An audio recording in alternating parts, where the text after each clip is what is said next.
ancient Sanskrit texts dating back as far as 6000 BC. Wow, 6000 BC? Really?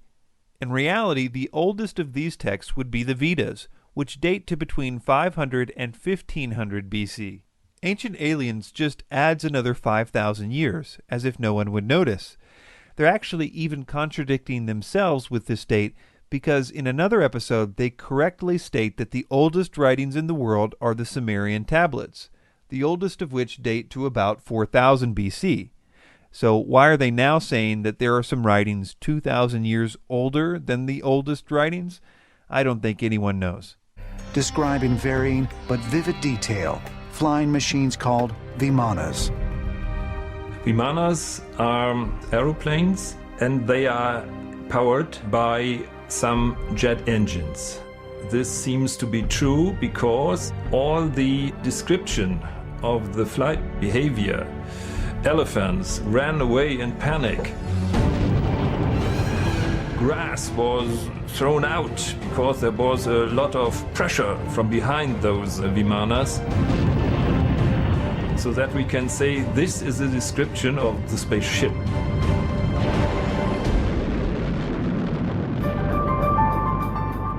The word Vimana literally means having been measured out, and it was related to the king's palaces, and was referring to their intricate construction.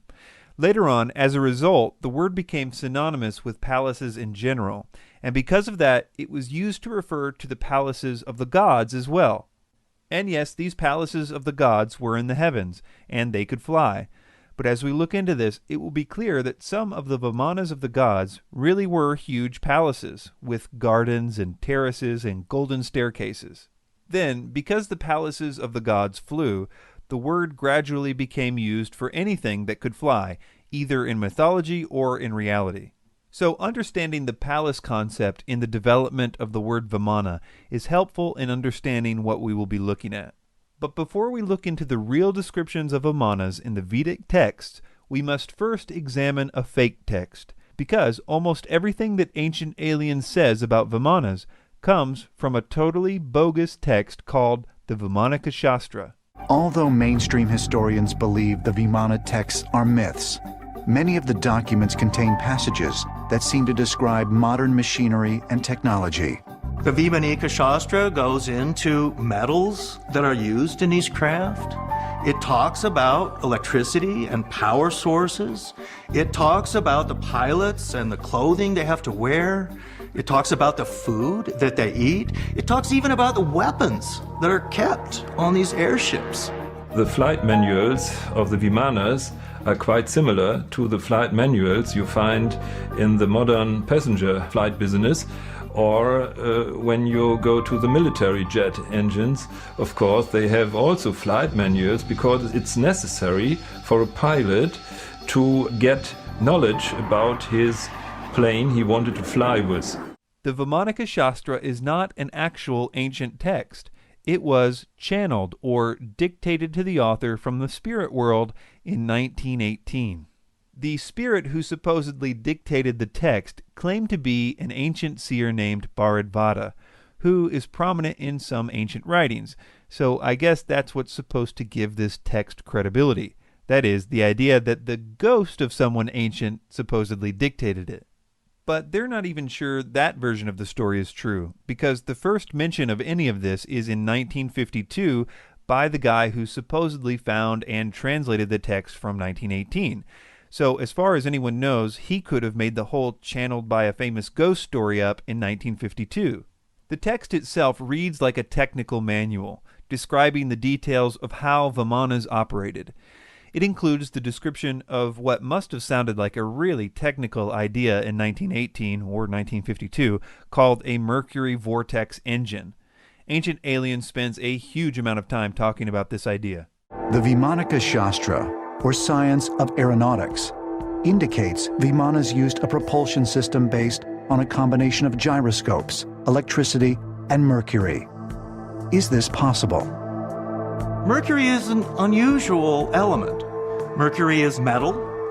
It's also a liquid and is a conductor of electricity.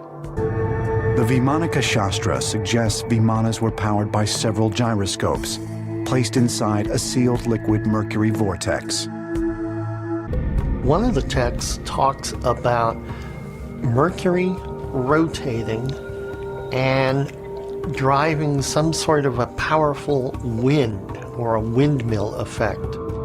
That might be some sort of what we call a flywheel energy storage, where you have a spinning disk and then you extract energy from it slowly. That would be the mercury.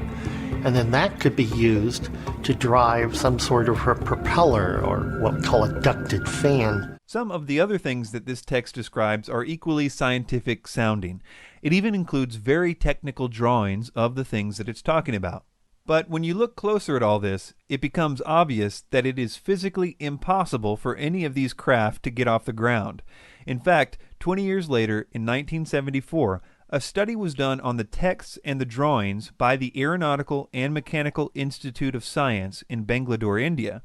I will quote Will Hunt, an American freelance writer based in India, for a description of how that study came out.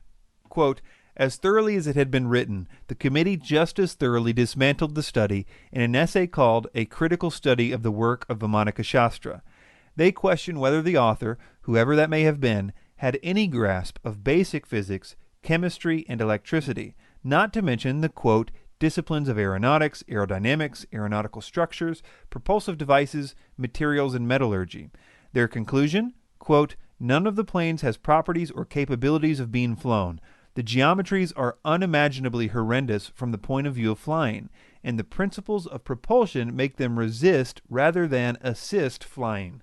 Another writer, J.B. Hare, writing for the Sacred Text Archive, said the following of the craft in the Vimanika Shastra, quote, "They are absurdly non-aerodynamic, brutalist wedding cakes, with minarets, huge ornithopter wings, and dinky propellers." I have a feeling that even though 90% of the information that Ancient Aliens presents on Vimanas comes from this text, they realize that it has been thoroughly discredited. And so, in an odd twist, after spending 5 minutes on how great the idea of a mercury vortex engine would be, they then let everyone know that the idea wouldn't actually work. They stop short, however, of saying that there's anything wrong with this text. They just say that there may have been a problem with the translation of a word or two. Flywheel energy storage systems, however, tend to lose power quickly. To navigate across space, its size would have to be enormous. It's not at all clear that this would be a practical device. Now, maybe the people were trying to describe something that kind of looked like this to them. It might not have actually been mercury. It might have been some other liquid metal. The mercury vortex engine is perhaps a failure in the translation, because the vortex is not a material quite suitable to a jet engine. So let's move on to the mentions of Vimanas in the actual ancient Vedic texts. So, as I've already mentioned, the word Vimana came to mean palace, and when it was the palace of a god, it was usually capable of flying around. When we look at the development of Vimanas chronologically, the mystery surrounding them vanishes. First of all, they were not even mentioned in the earlier texts, and when they finally were mentioned, the next 1,000 years of their being mentioned always included them having wheels and being drawn by horses, not exactly a mercury vortex engine. Then, around 500 BC, the chariots lose their horses and are depicted as flying on their own. Jason Colavito says the following about the first mentions of Vimanas without horses. Quote, "The very first of these is the flying chariot of the earthly king Ravana, called Pushpaka. By the time of the Mahabharata, circa 400 BCE, these flying chariots had grown in size. One was now described as 12 cubits in circumference, but they never lost their large wheels that marked them as derived from earthly, horse-drawn chariots." It's also interesting to see that ancient astronaut theorists have to distort the actual descriptions of Vimanas in the Vedic texts in order to make them sound like UFOs. For example, the following is a quote from David Childress's book, where he's supposed to be quoting a description of a Vimana from an ancient text. We'll read what he tells his readers what it says, and then we will read the actual ancient text and note the differences. First, let's hear Childress's version. Quote, "When morning dawned, Rama, taking the celestial car Pushpaka had sent to him by Vipishand, stood ready to depart. Self-propelled was that car. It was large and finely painted. It had 2 stories and many chambers with windows, and was draped with flags and banners. It gave forth a melodious sound as it coursed along its airy way." And now, here's what the actual Ramayana says. Quote, "And the mighty monkey ascended the splendid car Pushpaka, containing figures of wolves, made of Kartswara and Hiranya, graced with ranges of goodly pillars, as if blazing in splendor throughout, garnished with narrow secret rooms and saloons, piercing the heavens and resembling Miru or Mandara, and like unto the flaming sun, skillfully reared by Vikwakarma, with golden staircases and graceful and grand raised seats, rows of golden and crystal windows, and daises composed of sapphires, emeralds, and other superb gems, embellished with noble vidrumas, costly stones, and round pearls, and also with plastered terraces, pasted with red sandal, like unto gold, and furnished with a sacred aroma, and resembling the sun new risen." Colavito says of this, quote, "Elsewhere it is described as being filled with fruit trees, and sometimes is drawn by geese.